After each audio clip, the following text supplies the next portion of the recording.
advised Yucatan and British Honduras to prepare for winds of hurricane velocity. They gave the storm the code name Carla. Yes, routine enough. But from that modest start arose the most vicious hurricane of this century. By Saturday, tides 15 normal were pounding the Texas coast. And by Monday, when Carla really hit, the winds were blowing 150 miles an hour, with gusts as high as 173 miles an hour.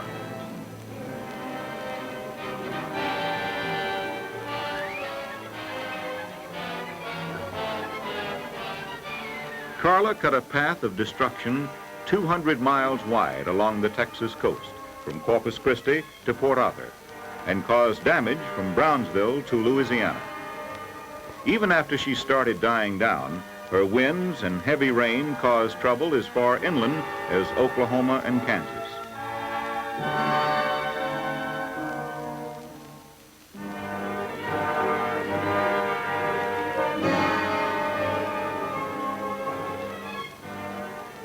Property damage was estimated at more than $300 million.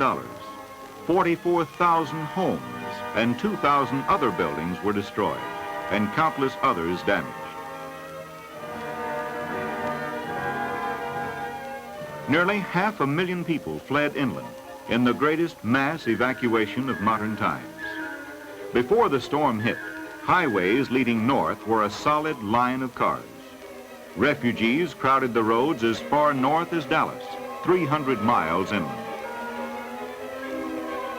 To make things worse, Carla was followed by a series of tornadoes that shook the battered region after people thought the worst was over.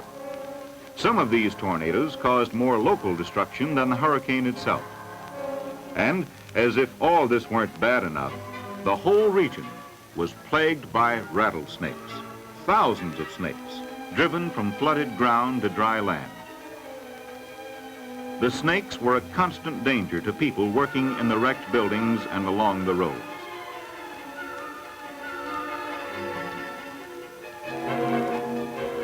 Yet despite the record-breaking winds, the floods, the tornadoes, despite the sheer size of the catastrophe, amazingly few lives were lost. Fewer than 50 people were killed, compared with literally thousands that have lost their lives in smaller hurricanes in the past. And huge as the damage was, it was smaller than might have been expected.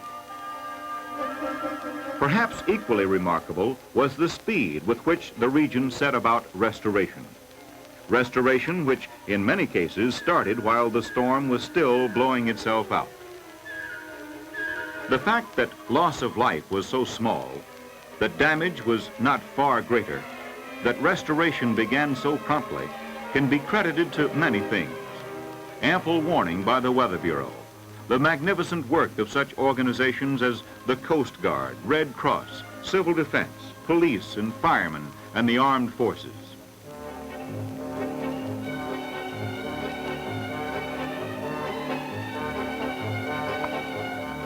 And the people themselves, with the way they faced and rallied from disaster. The whole story is much too big to be told in one short film. So here we can tell about just one part. It's just a facet, but it's typical of all the things that went to lessen Carla's blows. The advance, planning, and teamwork. And the hard, devoted work of individual men and women.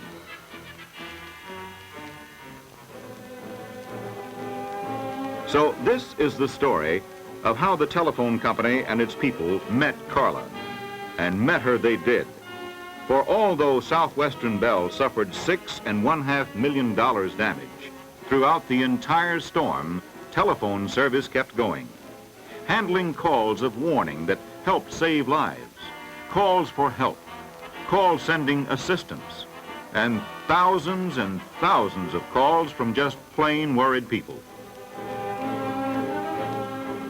165,000 telephones did go out of service, but most of them were back within a week. and most of the others couldn't be put back because the buildings in which they were installed were too badly damaged to be used. In the face of Carla's tremendous blows, how was all this possible? Well, the story really begins about 15 years ago when the telephone company started making its lines and buildings as storm-proof as possible. Cables, many of them buried underground, were put in to replace open wire lines on busy routes.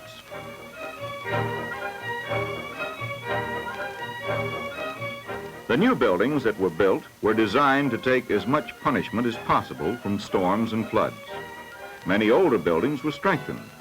It was a huge job that's still going on, but it really paid off when Carla struck. Here are just a few examples.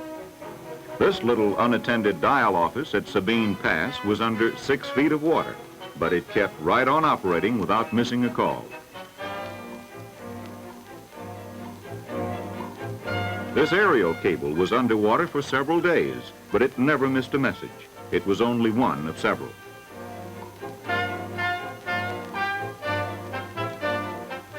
Beneath this water is an important underground cable. It was never intended for submarine work, but it's still carrying messages, and it was only one of many. Even when a cable did break, it could be repaired relatively quickly. This underground cable was washed bare and broken by huge waves, but it was back in service before the storm was really over. Well, stormproofing made it possible to keep telephone service going and to repair damage quickly. But even the stormproofing would have been of less value without something else: the organization and teamwork and the tremendous spirit of thousands of telephone people.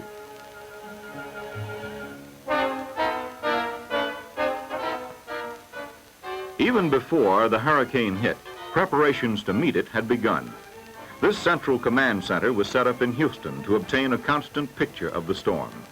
Reports of Carla's progress and damage flowed in continually. From these reports, the center could tell where repairmen, operators, or materials were needed and could rush help without delay. Even when power failed and the windowless building was without lights, the center carried on by using gasoline lanterns and candles. Other centers were set up in strategic spots and connected by a direct telephone line to the Houston Central Command Post. These centers collected reports of damage in their districts and sent help to specific spots where it was needed.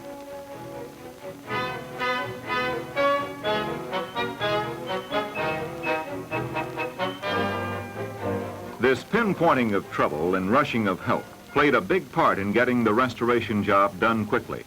At the same time, calls for help were sent to the other states served by Southwestern Bell: Arkansas, Kansas,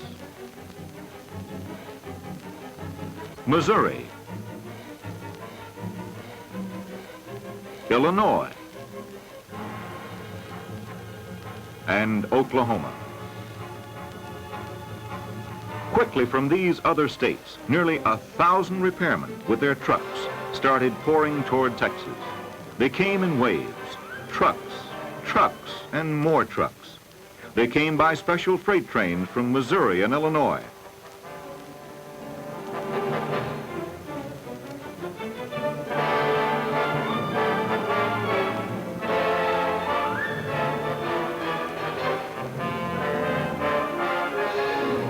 They came by special freight train from Arkansas after gathering first at an assembly point in Little Rock.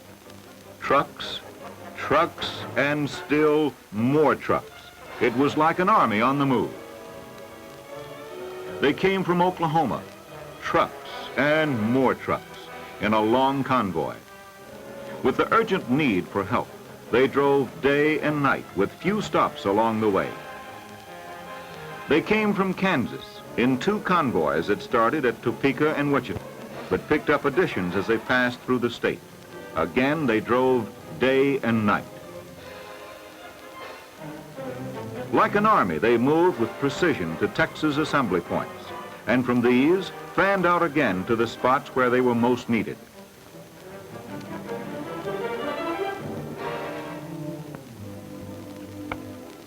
Other repairmen in these states to the north said goodbye to their families and poured into Texas. by train, and by plane. And operators came too, to help handle the flood of calls that jammed the switchboards.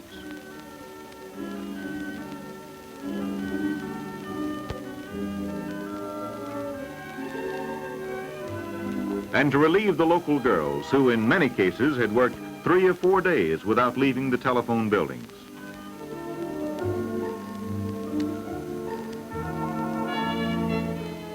The relieving operators poured in as fast as they could get to Texas, from Missouri, Kansas, Oklahoma, and Arkansas. And were they welcome when 43 girls from Arkansas took over at Galveston, where some of the operators had been getting only 2 hours sleep a night. Their welcoming speech was short, but from the heart. We're sure glad to see you. It's been a long week.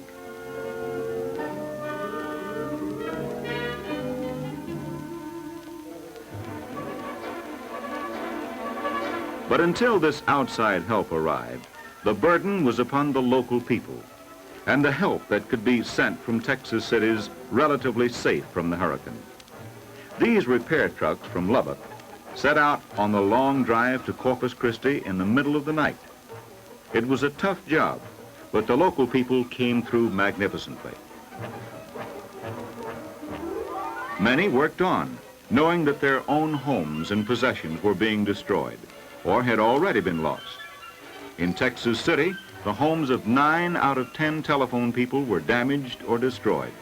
Yet they all stuck doggedly to the task of getting through the calls that meant so much to others. Men all over the storm area worked to keep vital lines open, even during the height of the hurricane. There were many cases of real heroism, too many to even mention. Just as one example, while the storm was at its worst, 4 men at Galveston carried an emergency power plant for blocks through waist-deep water to keep a hospital switchboard operating. Damage to homes in both Texas City and Galveston was so heavy that the well-built telephone buildings served as refuges for the families of telephone people. 250 slept and ate in the Galveston building, while another 150 rode out the storm in the Texas City building.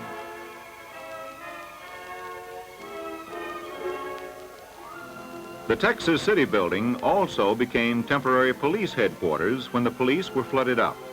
Incongruously, the police used dainty Princess telephones to dispatch their often life and death calls.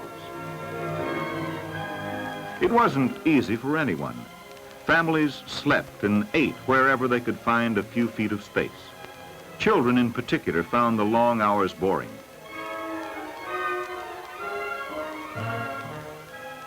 The wives of the telephone men worked around the clock too, just like their husbands operated. Imagine just one of their jobs, trying to feed 200 people 3 meals a day from one 3-burner stove. Long hours, little sleep, hard work, and hanging over all, the knowledge that even then their homes and possessions were being destroyed. Yet these telephone people and their families, like others throughout the hurricane area, carried on without complaint, making the best of what they had, and most important, devoting their efforts to helping others.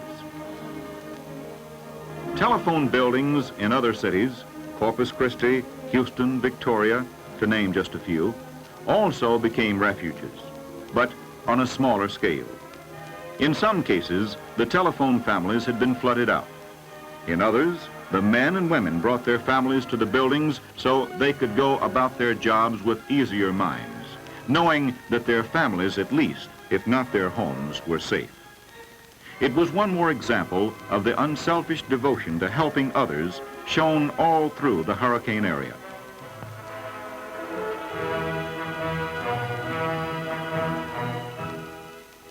In the harder-hit towns, the hard-pressed operators were given some sleep by having the switchboards manned, literally, by men during the night. Accountants, salesmen, business office people, and so forth. At Freeport, these men took over almost completely when it became apparent that the building would be flooded. All but a few of the operators were moved to safety in other towns. The men kept handling calls until the building had to be abandoned, the only telephone building evacuated during the storm. But you can't fight a hurricane without supplies, any more than an army can fight a battle. So while all this was going on, Western Electric, the supply and manufacturing unit of the Bell system, threw its nationwide organization into the fight. Knowing from past experience what materials would be most likely to be needed, Western Electric's local distributing houses started rushing supplies to the threatened area even before Carla arrived.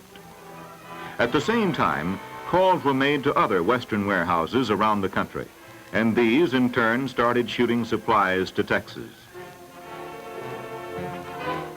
High priority items were sent by plane.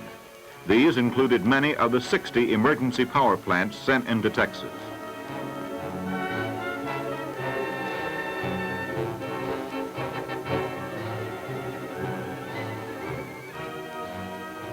And other things? Well, it was quite a list for anyone.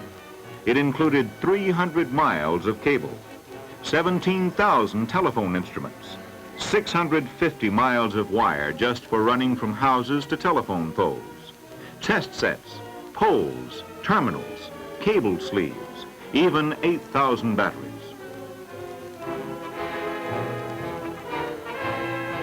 When the telephone company needed something, Western Electric had it and sent it right now.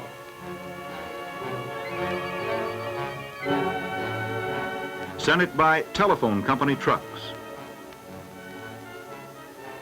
and by trucks hired locally.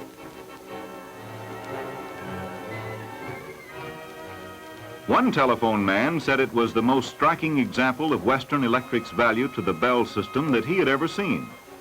Just suppose I had to go out and buy all that stuff individually. We couldn't have even got started for a month. Well, thanks to planning, organization, and teamwork, the supplies and people were in the storm area or on the way. But there still remained the gigantic task of restoration.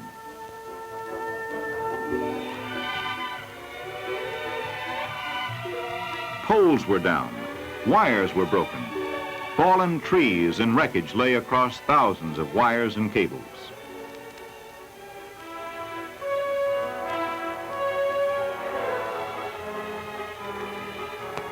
Thousands of telephones had been underwater, or was still under.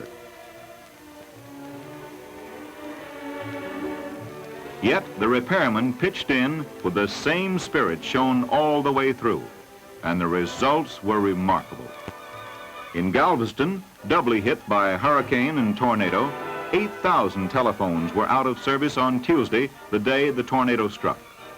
By Thursday, 2 days later, 4,500 were working again, and most of the others were in buildings that were wrecked or gone completely. In Victoria, 5,000 telephones were dead, but were back in service in a week.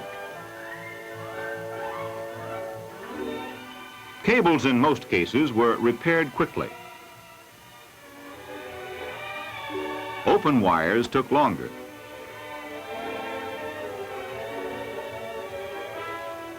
In some places, mobile radio sets were brought in to fill gaps until these lines could be repaired. Night and day, the work went on, the men working long, long hours. Often they worked under the lights of searchlights mounted on trucks. They worked under all kinds of conditions, some bad, some worse. They worked in water. They worked in rain.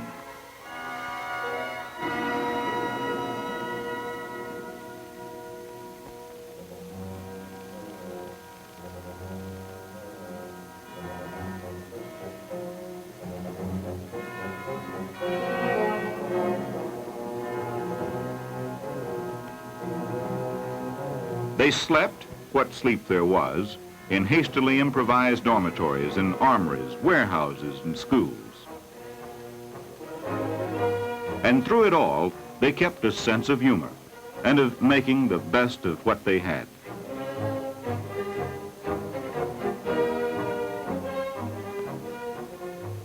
And they got the job done. Done faster than anyone who had seen the devastation could believe. Within a week, the worst was over. Probably the fastest widespread telephone restoration job on record.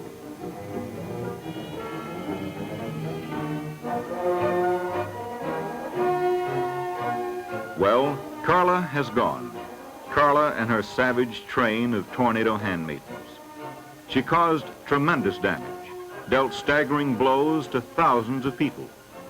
Yet, she also brought forth a remarkable display of human courage, of teamwork, of willingness to work helping others, even when loss had been heavy. Had it not been for this spirit, Carla's blows would have been felt far more keenly. The telephone company is grateful that it was able to do its part in helping to lessen the blows.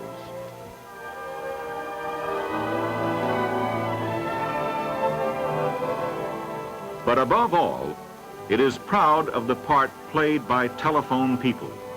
Proud, but at the same time, humble.